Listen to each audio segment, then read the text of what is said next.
Bonsoir et bienvenue, Emmanuelle Royer. Bonsoir. Vous êtes la directrice du site historique de Lille-Nou et avec vous, nous allons un peu parler de ces oubliées de l'histoire, les femmes du bagne, celles qui ont fait le choix de venir en Nouvelle-Calédonie purger leur peine. Des oubliées, pourquoi ? Parce qu'elles étaient finalement peu à avoir fait le voyage ? Elles sont environ 500 à être envoyées en Nouvelle-Calédonie. On dit souvent que ce sont les oubliées de l'histoire parce que leurs dossiers ont été perdus, il n'y a pas d'archives les concernant. D'accord. Pourquoi ont-elles fait ce choix, d'après vous, au-delà de la propagande qui existait à l'époque ?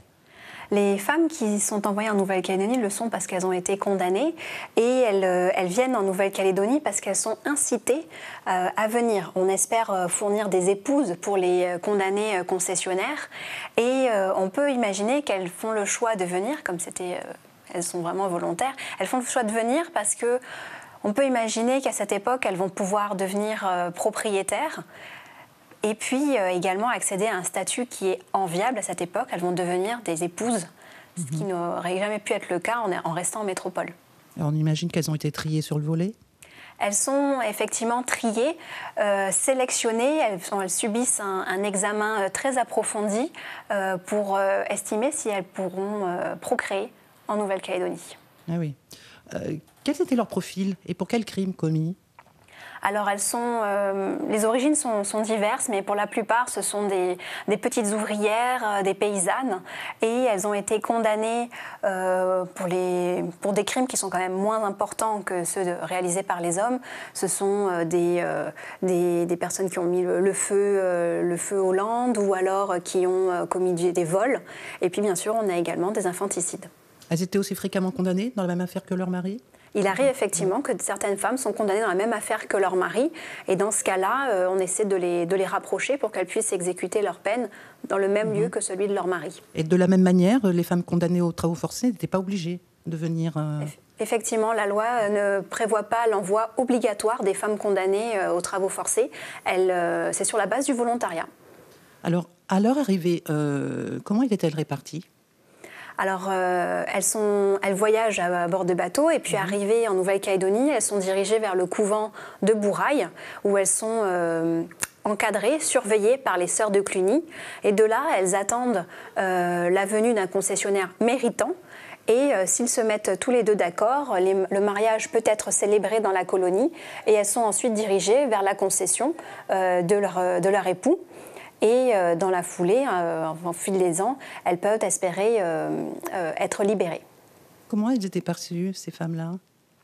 Alors ces femmes, quand elles arrivent, elles sont quand même attendues. On est dans le monde colonial calédonien. Il y a peu de femmes, pas assez de femmes même pour les hommes libres.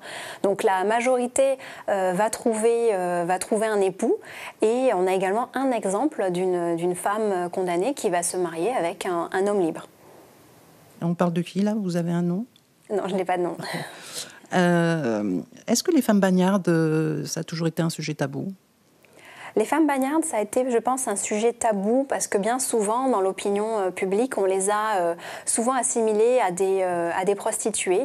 Et donc, on a beaucoup eu ces on-dit. Donc, je pense par pudeur, les familles ont préféré oublier la provenance de leurs ancêtres, mais encore une fois, elles n'étaient pas toutes prostituées. Certaines étaient condamnées uniquement pour des faits de vol ou encore d'avoir mis le feu, par exemple. Des destins particuliers qui se sont un petit peu démarqués ? Oui, il y en a un particulièrement que j'aime bien. Il s'agit de Rosalie Perronnet. Donc, cette femme arrive en Nouvelle-Calédonie et jusqu'à ce jour, en tout cas, au fil de nos recherches, c'est la seule qui va être propriétaire définitive d'une concession. La plupart le deviennent par le biais de leur mari, mais comme celle-ci va se marier avec un homme libre, du coup, elle va être vraiment concessionnaire à juste titre. D'accord. Et pour en savoir plus sur cette période de notre histoire, le mémorial du bagne calédonien signé Louis-José Barbançon aux éditions Au Vent des Îles est à découvrir. Bel ouvrage en 2 volumes que vous connaissez, bien sûr, Emmanuelle. Oui, cet ouvrage est vraiment le résultat de dizaines d'années de recherches effectuées par Louis-José Barbançon. Notre association Témoignages d'impassés a eu la chance de l'accompagner. Donc nous sommes coéditeurs de cet ouvrage et qui est excessivement complet.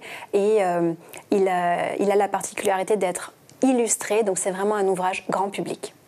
Merci beaucoup, Emmanuelle Noyer. Merci beaucoup. Et à bientôt. À bientôt.